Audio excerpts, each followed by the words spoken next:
Alhamdulillah, wassalatu wassalamu ala rasulillah Sayyidina wa maulana Muhammad ibn Abdillah wa ala alihi wa sahbihi wa mawala. La hawla wa la quwwata illa billah. Rabbi syrah li sadri wa yassir li amri wahlul 'uqdatam min lisani yafqahu qawli. Rabbi zidni ilma warzuqni fahma. Raditu billahi rabban wa bil islami dinan wa bi Muhammadin nabiyyan. Wa ba'du. Bapak-bapak, ibu jemaah yang dimuliakan Allah, alhamdulillah ala ni'matillah, bersyukur kepada Allah di pagi yang indah dan berkah. Allah hidupkan kembali dengan kita untuk hadir menunaikan kewajiban kita sholat subuh berjamaah. Salawat dan salam tidak lupa pada junjungan kita Nabi Muhammad sallallahu alaihi wasallam serta keluarga, para sahabat dan pengikutnya hingga akhir zaman. A'udzu billahi minasy syaithanir rajim. Bismillahirrahmanirrahim.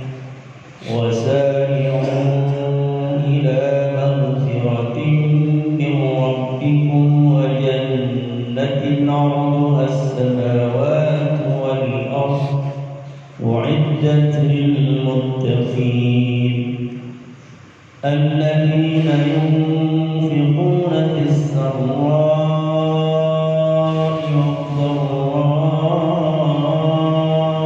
wad dharra'i wal kadhibina al-ghayza wal 'afina 'anil nas wallahu yuhibbul muhsinin. والذين إذا فعلوا فاحشة أو ظلموا أنفسهم ذكروا الله فاستغفروا لذنوبهم ومن يغفر الذنوب إلا الله ولم يصروا على ما فعلوا وهم يعلمون.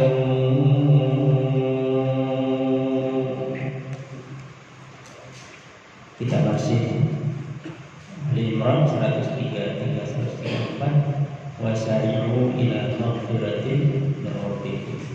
Berlomba-lomba kalian dalam menggapai ampunan Rabb kalian.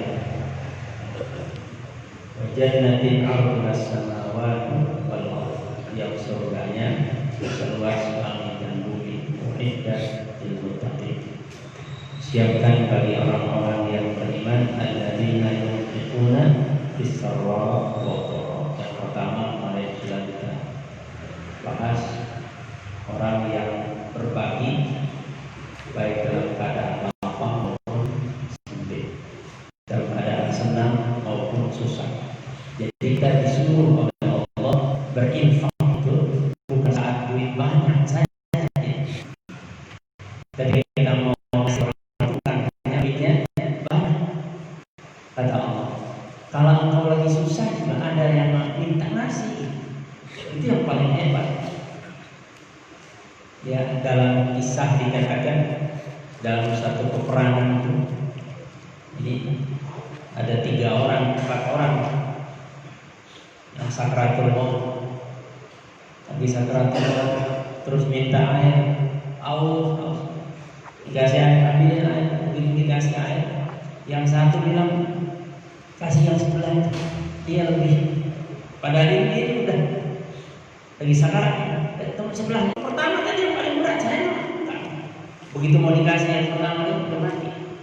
Pindah yang kedua udah mati. Di ujung itu masih mau berbagi. Jadi berbagi ini ya bukan hanya kita duit banyaknya. Kalau bagi sedekah bukan. Berbagilah baik saat banyak duit maupun pas-pasan. Kalau nggak punya duit harus dibagi. Ya. Sebelumnya saya ingin sedikit ada ralat kemarin tentang Bismillah. Bismillahirrahmanirrahim. Ini keutamaannya. Ya, saya baca dulu beberapa di antaranya. Yang pertama tentang Bismillahirrahmanirrahim. Hurufnya ada 19. Bismillahirrahmanirrahim 19 huruf. Siapa yang senantiasa membaca Bismillahirrahmanirrahim, maka dia akan diselamatkan dari 19 malaikat zabaniyah. Malaikat zabaniyah 19 itu di neraka tempatnya. Malaikat yang paling sadis, paling mengerikan. Kata Nabi, insyaallah dia diselamatkan dari malaikat zabaniyah. Yang kedua, siapa yang membaca inda naum ketika hendak tidur 21 marratan, setelah 21 kali, maka pada malam itu dia diselamatkan Allah dari syaitan, dari godaan syaitan, dari jin, dari manusia yang punya iri dengki, dari kebakaran rumahnya, dari pencurian, ya, dari mati mendadak. Orang yang baca Bismillahirrahmanirrahim 21 kali mau tidur, insya Allah dia diselamatkan dari mati mendadak. Ya, orang kadang-kadang mau jalan terus baca Bismillahirrahmanirrahim. Kemudian siapa yang membaca kemarin saya bilang 41 kali itu rezeki. Mohon maaf agak salah, agak keliru saya. Itu 41 kali itu ihdawa'i arba'ina marratan ala udhuni majnunin. Itu bisa dibaca ke orang yang lagi stres. 41 kali di kupingnya orang yang stres. Bismillahirrahmanirrahim, Bismillahirrahmanirrahim. 41 kali orang stres, orang yang lagi kesurupan. Ya, insyaallah Allah hilangkan gangguan-gangguan yang ada di tubuhnya 41 kali. Sebelah kanan, belum juga kiri, terus ulang-ulang 41. Kemudian siapa yang membaca 51 kali, ya ada keterangannya. Kalau dia lagi di sidang, dalam persidangan depan hakim, disuruh baca 51 kali Bismillahirrahmanirrahim, dan insya Allah nanti hakim itu akan berpihak kepadanya, akan iriba kepadanya. Jadi kalau dikasih sanksi, kalau dikasih jatuh hukuman itu tidak berat-berat, ya, diberikan hukuman yang ringan. Kemudian 71 kali itu Bismillahirrahmanirrahim untuk istisqa, minta hujan, ya. Kita lagi gali Jepang nggak keluar airnya bisa 71 kali. Kemudian untuk rizki, man arada ayyarzuqahu Allah min haitsu la yahtasib falyaqra'ha salatami'ah wa salata'ashar. 313 kali yang kemarin saya bahas itu. 313 kali itu sesuai jumlah Rasul. Kemudian setelah 313 kali itu sholawat 100 kali dibaca ketika matahari terbit saat hari Ahad. Setiap hari Ahad 313 kali Bismillahirrahmanirrahim, 100 kali sholawat. Yarzuquhu min haitsu la yahtasib. Allah akan limpahkan rezeki yang tidak diduga-duga. Hanya setiap hari Ahad ketika matahari pas lagi keluar terbit, matahari lagi naik, itu 313 kali Bismillahirrahmanirrahim, sholawatnya 100. Sholawatnya bebas, apa aja? Ya, sholawat bebas. Duduk menghadap kiblat. Ya, menghadap kiblat matahari lagi terbit, matahari lagi terbit. 313 kali sama sholawat 100 kali. Jadi dia katakan 313 kali itu kita mengambil barokahnya dari 313 Rasul. Ya, insyaallah kemudian kita membaca sholawat 100 kali. Ini untuk rezeki. Tapi luar biasanya karena dia hanya ngasih setiap hari Ahad. Indah dulu'i syamsi. Ya, indah dulu'i syamsi yang Ahad, pada hari Ahad. Ya, jadi Jadi insya Allah, bahkan siapa yang ingin dibuka oleh Allah, dibuka semua kehidupannya, dibuka futuh namanya. Futuh itu jalannya sudah masya Allah luar biasa. Itu falyaqra arba'in sabahan alfain wa khamsamiyah. Jadi selama 40 hari itu 2.500. 40 hari 2.500 Jadi satu hari 2.500 selama 40 hari. Insya Allah kalau dengan yakin kepada Allah, Allah akan buka semua permasalahan, Allah berikan solusi semua yang menjadi hajat-hajat, keinginan-keinginannya, harapan-harapan. Jadi insya Allah, karena begitu hebatnya kalimat Bismillahirrahmanirrahim. Kalimat Bismillahirrahmanirrahim ini ralat karena waktu itu saya bilang 41 kali habis sholat subuh, ternyata keterangan aslinya tidak seperti itu. Ya, mudah-mudahan bisa kita satu dua bisa kita pakai, gitu ya. Jadi kita juga bisa dapat mendekatkan diri kepada Allah dengan wasilah Bismillahirrahmanirrahim. Ya, kita dapat yang terbaik yang Allah berikan kepada kita semua dalam hidup. Karena memang begitulah keadaan kita, tidak ada tempat untuk bergantung kecuali kepada Allah Subhanahu wa Ta'ala. Jadi di mana tempat bergantungnya? Kepada Allah. Baik.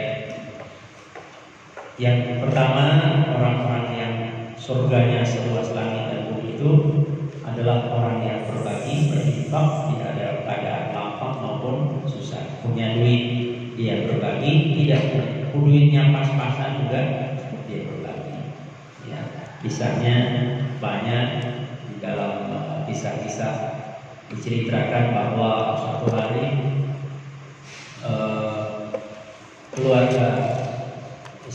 keluarga dari Imam Ali bin Abi Thalib, Fatimah, Hasan dan Husain itu sejak pagi belum makan.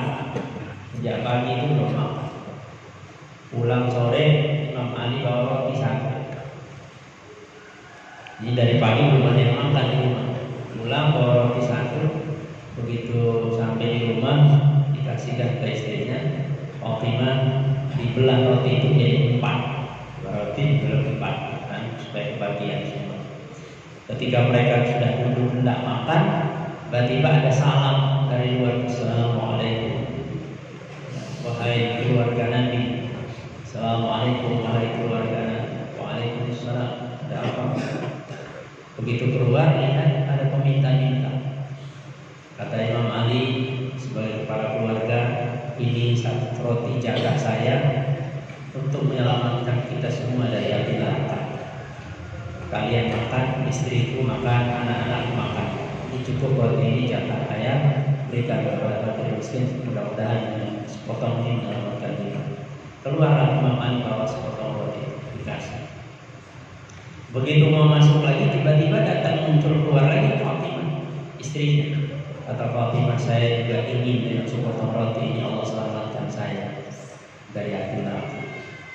Nasi. Begitu mau masuk, keluar kakaknya Husain dan Hasan. Mau kemana? Masih anak kecil. Ya. Saya juga ingin menyelamatkan diri saya dari api neraka dengan sepotong roti. Begitu mau masuk, keluar lagi adik Husain bawa saya juga. Bayangkan, masya Allah, sepotong roti dengan untuk menyelamatkan diri dari api neraka. Maka kata Rasulullah, ittaqun nar walau bisyikki tamrah. Selamatkan dirimu dari api neraka walaupun dengan sepotong roti. Kita nggak tahu, jangan-jangan yang menyelamatkan kita dari neraka itu bukan sholat. Yang menyelamatkan kita dari neraka itu bukan puasa. Jangan-jangan sepotong roti yang kita kasih ke orang, 1.000 rupiah mungkin yang kita bagi di pinggir jalan. Bisa jadi seperti itu. Jadi jangan sampai kita meremehkan sekecil apapun. Diniatkan. Masya Allah luar biasa. Aduh, memang ini kita tempatnya lupa dan keliru, tempatnya lupa. Dahsyatnya, ya, dahsyatnya luar biasa. Memang kalau bisa kita istiqomah, bagaimana yang saya bilang, kita bisa istiqomah berangkat pagi dari rumah, sholat subuh, sudah megang duit 1.000, 2.000 tiap pagi, kita bisa istiqomah. Apalagi 5.000 setiap pagi, masukin di kotak amal masjid. Setiap begitu mau sholat subuh taruh 5.000. Masya Allah, itu dahsyatnya. Itu hebatnya luar biasa. Tapi istiqomahnya itu berat. Lupa. Ini lupanya Masya Allah luar biasa. Ya, lupa. Padahal saya mau di mana-mana. Saya lagi latihan begitu, lagi latihan. Udah niat, lupa. Lupa, Masya Allah. Memang yang berat-berat itu Allah kasih itu kalau kita bisa istiqomah. Jadi mau buka hidup itu gampang. Cuma kita itu lupa. Lupa karena lupa yang banyak dosa. Dosa banyak aja yang banyak yang tertinggal. Allah. Kita lanjut yang kedua, wal kaziminal ghaidh. Orang yang mampu mengendalikan amarah. Ada kazimin, ada al-ghadab. Bedanya marah itu dua-duanya artinya kaziminal ghaidh, orang yang mampu menahan amarah. Ghadab juga marah. Apa bedanya ghaidh, al-ghaidh dan ghadab? Para ulama bilang kalau ghadab itu marahnya itu keluar. Marahnya keluar. Jadi kalau dia marah betul-betul kelihatan semuanya dan wah ini berkelanjutan. Nonjok orang lihat, ya piring terbang saja, apa, gitu kan? Panci, istrinya nggak bisa dipukul, pancinya dia curi. Jadi sudah buka. Itu namanya ghadab. Ghadab itu dia perilaku, tampak. Kalau al-ghaidh itu dia marahnya ke dalam, nggak nampak ketika dia marah. Nah ini yang paling berat. Waduh, dia marah tapi diam aja, pendem. Nah, itu namanya al-ghaidh. Itu yang lebih berat. Dan itulah ahli surga kata Allah dalam Al-Quran. Jadi wal kaziminal ghaidh, orang yang mampu mengendalikan amarah. Mampu dia marah betul. Pantas ini orang pantas sudah dimana, pantas dipukul ya, pantas diteranjak orang, tapi dia jaga betul, dia kuat dia adalah itu al-ghaidh. Ya, itulah yang paling berat. Ya, maka ketika seorang sahabat Nabi bertanya, ya Rasulullah, apa yang paling hebat sebetulnya, yang paling kuat di sisi Allah itu apa? Ya, yang paling berat itu apa? Katakan marah. Ketika minta nasihat, kata Rasulullah, taubat, jangan marah. Minta lagi, ya Rasulullah, nasihati. Dia minta nasihat, jangan panjang-panjang lagi. Ya Rasulullah, berikan aku nasihat, pendek kalimatnya, supaya aku selalu ingat. Kata Rasulullah, taubat, jangan marah. Ulang lagi, la taubat, jangan marah. Ulang lagi, la taubat, jangan marah, katanya. Dia pulang ke rumah, dia renungkan apa kata maknanya Rasulullah itu. Baik ulang-ulang 3 kali, jangan marah. Dia coba renungkan. Dia ambil kesimpulan, betul orang kalau marah apa aja udah rusak. Udah marah rusak aja, hancur. Ada yang benar kata Rasulullah SAW. Jadi ini makna yang harus ada. Ya, siapa ahli surga itu? Yang mampu mengendalikan amarah. Ya, amarah. Dalam athar dikatakan Allah berfirman, ya ibna Adam, uzkurni idza ghadabta, azkuruka idza ghadabtu, fala uhlikuka fi man uhlik. Ya ibna Adam, uzkurni idza ghadabta. Kata Allah, hai anak Adam, hai hamba, ingatlah aku ketika engkau sedang marah. Ingatlah aku ketika engkau sedang marah. Azkuruka idza ghadabtu. Aku ingat engkau ketika aku marah, kata Allah. Kalau engkau ingat aku ketika engkau marah, aku akan ingat engkau ketika aku marah. Fala uhlikuka, maka aku tidak akan membinasakan engkau fiman uhlika, bersama orang-orang yang dibinasakan. Maksudnya apa? Kita lagi marah, ada orang lagi marah, bagaimana ingat Allah? Istighfar. Ya, dia lagi puncak-puncaknya kan, daripada nonjok orang dan ya. Astagfirullahaladzim, astagfirullah, itu ingat Allah. Ya, ini bukan pekerjaan ringan, bukan berat. Ya, yang namanya marah ini kita hobi kan. Dikit aja udah ngamuknya masya Allah, luar biasa. Jadi kata Allah sih, man kaffa ghadabahu kaffallahu anhu adzaba. Siapa orang yang mampu mengendalikan emosinya, ya Allah akan selamatkan dia dari azabnya. Kenapa? Karena memang ya orang kalau marah itu ya panjang cerita, ya rambesan kemana-mana, banyak cerita. Gara-gara dia marah sama bapaknya, rumahnya dibakar. Jadi kan rumahnya dibakar, bayangkan. Ya, gara-gara marah. Memang marahnya bukan pekerjaan ringan. Tapi itulah Allah Subhanahu wa taala, ya, bagi orang-orang beriman akan diberikan, ya, akan diberikan pahala ganjaran yang besar. Man khazana lisanahu satarallahu auratahu. Kata Rasulullah, siapa yang bisa menjaga lisannya, Allah akan tutup aibnya. Siapa yang bisa menjaga lisan, ini bisa jaga lisan, ngomongin orang, ceritain aib orang, maka Allah akan tutup aibnya. Sebab kita ini nggak ada yang bersih, kita ini nggak ada yang orang hebat, suci nggak ada, semua punya dosa. Ya. Kita bersyukur saja karena Allah tidak buka aib kita. Allah nggak ceritain aib kita ke orang. Kalau Allah ceritain, nggak ada yang mau dengar kita ngomong, nggak ada yang mau lihat kita, karena aib kita. Tapi itulah kata Allah, kalau engkau mampu menahan lisanmu, maka Allah akan tutup aib-aibmu. Wa man i'tadara ila Allah qabila udhrahu. Siapa yang mampu memberi maaf kepada Allah, maka dia akan dimaafkan oleh Allah Subhanahu wa taala. Jadi inilah apa namanya, bagaimana Rasulullah Shallallahu Alaihi Wasallam ya memberikan kita semua tips dalam hidup, ya tips dalam hidup. Ya, jadi suka terjerumus manusia, kenapa? Dengan emosi, dengan amarah menjadi sumber. Ketika Rasulullah ditanya manusia, ya Rasulullah, siapa orang yang paling hebat?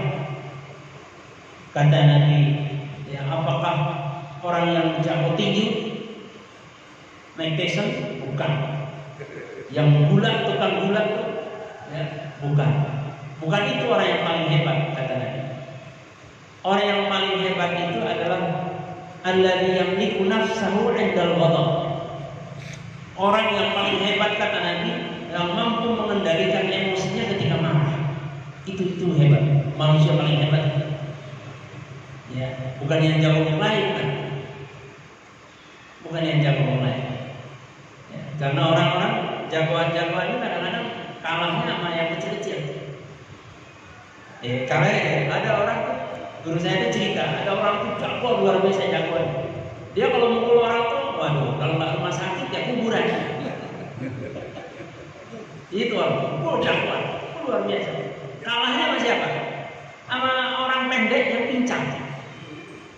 Berantem sama yang pendek pincang, mati dia kalahnya. Jadi biasanya yang gede-gede itu kalahnya yang kecil-kecil. Ya kayak Allah itu kan, Raja Namrud kalahnya sama apa? Sama lalat doang gitu. Jadi nggak yang bisa kita. Ya, yang orang yang sombong-sombong kecil aja Allah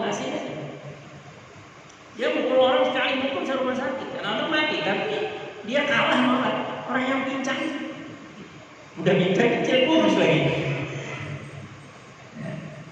Nah, rupanya kalau orang pincang kecil gitu kan, dipukulin dia gampang gitu.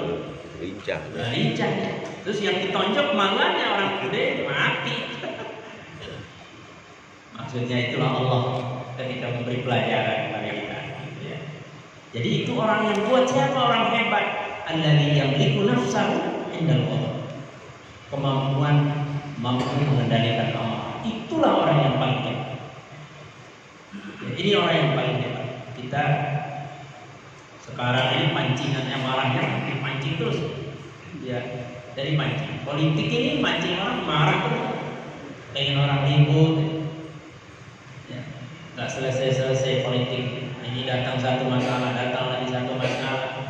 Ya, ganti lagi hip, apalagi terus big apa mungkin nih sekarang undang-undangnya ini dirubah lagi, ini lagi bajunya doang yang diganti, isinya dia juga. Ini kita sekarang itu, masya Allah, bajunya doang kan, isinya dia. Ya, itulah orang politik. Ya, ini kita lagi diuji umat Islam, memang ujiannya sih umat Islam. Lupa mereka yang memerdekakan bangsa ini Islam, umat Islam. Kenapa? Umat Islam yang mayoritas. Mereka lupa bahwa yang menggerakkan perjuangan bangsa ini siapa? Ulama. Itu yang terjadi. Kita sekarang ini banyak masalah. Yang saya pikirin kenapa orang-orang sekarang jadi kagak bener. Maka memang butuh itu. Harus tampil ulama-ulama ini, tokoh-tokoh yang mengerti agama ini butuh. Harus ada. Jadi jangan dibiarkan itu semua di partai-partai politik itu ya orang-orang yang nggak pernah ke masjid aja orang. Kalau nggak pernah ke masjid. Jadi ke depan pasti didukung anak-anak muda yang suka masjid itu, remaja-remaja muslim suruh terjun ke politik supaya mereka nanti kalau jadi itu lebih terkontrol. Orang nggak pernah ke masjid ngurusin politik merusak pikirannya. Udah lain ceritanya. Mikirin dirinya sendiri. Kalau orang yang suka ke masjid, yang rajin sholat, politik itu sarana ibadah. Bagaimana dia mengukur dirinya, dia mengumpulkan amalnya dengan politik. Ya. Kalau enggak, ya mungkin rusak, masya Allah luar biasa. Ya. Pinter tapi keblinger. Sekarang pinter, orang pinter banyak di Indonesia, orang benar susah cari orang benar. Ya, ketika saya renungkan kenapa? Oh ternyata memang begitu yang terjadi. Karena mereka ini mayoritas dalam dasar pendidikannya memang basicnya bukan pendidikan agama. Mereka mayoritas itu sekolahnya SD, SMP, SMA, perguruan tingginya umum, basic agamanya kosong. Maka jangan heran ketika itu terjadi. Kita perlu untuk ke depan ini perlu kembali ke lurus supaya orang coba yang lagi rame si Denny, si Rekar, santri yang lagi itu silakan masuk lagi pesantren calon teroris gitu, ditulis dia yang lagi diperkarakan di Tasikmalaya. Sekarang silakan kan pesantren sekarang baru mulai buka. Dia tulis silakan masuk, ada itu calon teroris. Orang mau pesantren dibilang calon teroris. Ya. Islam. Masya Allah. Luar biasa. Ya dan itulah Islam. Iya karena dia dalam pendidikan agamanya kosong. Ya. Orang pesantren dibilang calon teroris. Maka perlu anak-anak kita yang pesantren itu semangat dia biar melek politik juga harus perlu nanti kalau memang ya kalau cuma satu orang aja ada orang masuk ke DPR dia kiai masuk ke DPR cuma sendiri dia kiai nggak kuat, dua dia mundur atau dia jatuh gitu aja gitu. Tapi kalau semua rame-rame yang masuk ke DPR itu banyak, itu baru kita punya pengaruh, itu yang kita butuh. Kalau enggak memang berat. Kita ngomong janji tinggal janji. Dulu aku kampanye itu datang kita wah iya Pak Ustaz ini udah jadi tidak ada tangga. Politik. Masya Allah, luar biasa. Kenapa? Ya karena basic agama. Ya, jadi basic agama. Kita perlu, orang Islam tidak boleh hanya diam. Kita harus ngerti politik seperti apa, perkembangan seperti apa, sehingga kita juga bisa. Ya, karena yang mengawali perjuangan ini dari para ulama perjuangan Islam ini, Indonesia sampai merdeka, bukan siapa dari para ulama. Karena mereka yang punya basic. Siapa yang punya pasukan zaman dulu? Ya ulama. Nggak ada yang bisa menggerakkan masyarakat itu kecuali ulama. Dia punya santri, dia punya jamaah. Itu yang bergerak. Nah, ini yang dilupakan orang-orang sekarang itu. Ya, lupa sejarah, dia tidak mengerti bagaimana hakikat awal perjuangan Indonesia. Ya, jadi yang ada sekarang ini orang cuma dipancing aja. Kita dipingin beribu tadi. Dipancing amarah, umat Islam dipancing amarahnya. Terus saja kita diadu domba. Ya. Tapi juga bukan berarti terus kita diam aja. Ada juga sesuatu, kan kata Rasulullah, ketika jiwamu terancam, jangan diam. Ya, jangan diam. Memang harus dilawan kalau memang jiwa terancam, agama yang dihina, direndahkan, nggak boleh diam. Ya, kenapa Rasulullah berperang? Perang itu kan amarah. Kenapa berperang? Bukan merusak, tidak. Rasulullah itu mempertahankan agama. Ya, dakwah ini harus jalan, dipertahankan. Musuh yang datang ini luar biasa bencinya mereka. Jadi peperangan Rasulullah itu bukan perang untuk menghancurkan, tapi perang itu defensif namanya. Supaya agama ini tetap terjaga. Ya, ketika musuh datang, bagaimana perang Khandaq misalnya, ya, bikin panik, itu semua apa? Supaya tetap agama ini tetap besar. Jadi jiwa kita terancam, agama, kemudian keluarga, harga diri, harta kita, itu boleh kita bertahan, kita mempertahankan. Lagi tidur malam, orang masuk ke dalam rumah, motor kita mau dicuri, ya dibawa kabur, kita diam aja, udah coba sama biar ini dilawan. Bukan begitu. Ya, jadi kita tetap ada porsi-porsinya. Ya, marah dalam konteks ini adalah marah yang tadi kita itu memang bisa mengendalikan. Ya, ketika ya bukan hal-hal yang terlalu itu, ya, yang tidak merusak agama, hal-hal dalam kehidupan barangkali. Kita lagi dagang, beramal dan sebagainya, kita bisa. Ya, kan kita kadang mudah tersinggung. Lagi jalan ini motor kesenggol, kadang-kadang kita udah mau pengennya berantem aja. Ya, apalagi mobil dengan mobil. Jadi gampang kan. Jalan itu memang sumbernya udah ya, marah. Gampang sekali marah. Rasulullah SAW mengatakan marah itu adalah perbuatan setan. Marah itu perbuatan setan. Dan setan itu diciptakan dari api. Api itu hanya bisa dipadamkan dengan air. Jadi orang yang bagus tuh kalau dia marah, kata Rasulullah, wudu. Bagaimana supaya saya bisa nahan amarahnya? Berwudu, kata Rasulullah. Kalau bisa, ya, menahan amarah itu dengan berwudu. Jadi kita lebih kontrol diri. Ada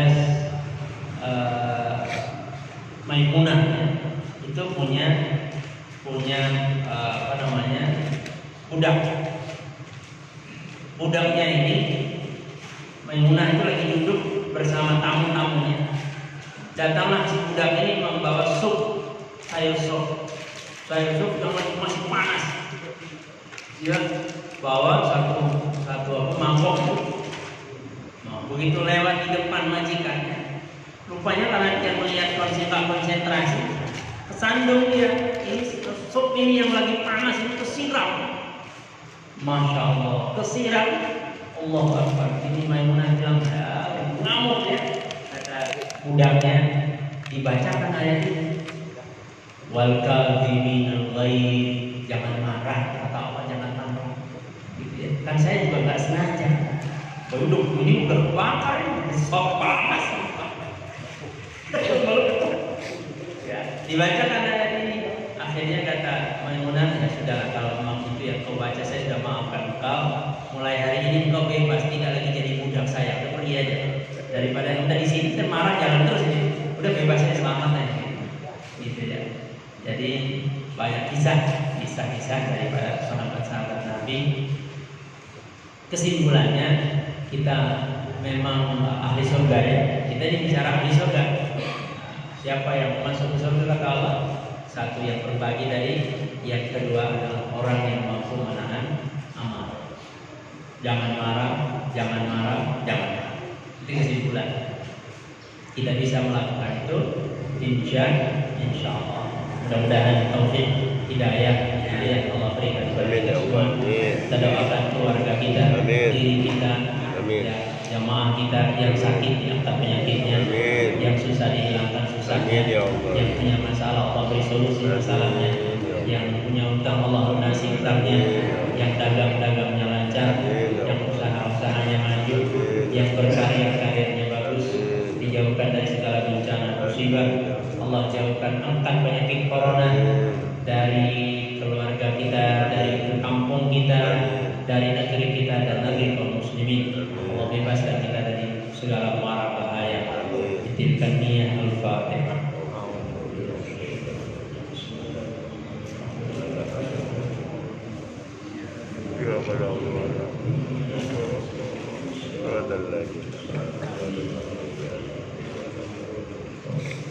Bismillahirrahmanirrahim. Alhamdulillahirrahmanirrahim. Sallallahu alaihi Muhammad wa ala ali sayyidina Muhammad. Allahumma ja'alna ma'ana hadha al-marhum wa min ba'dika ma'suma. Allahumma fa'alna ma'alaka wa 'allimna ma yanfa'una wa zidna 'ilman nafi'an. Allahumma yassir umurana wa qdi hajatina wa bajir maqasidana wa dhunubana wa qaddir sayyi'atina wastur 'uyubana wa rfa' darajatina wa shfi' ardana. Allahumma inna na'udzubika min al-dhikri wal-hammi wal-aswat wal-dahri wa na'udzubika min al-ghaswati wal-jidal wa sayyi'il asqam bi rahmatika ya arhamar rahimin. Sallallahu alaihi wa sallam Muhammadin nabiyyi wa ala alihi wa sahbihi wasallam.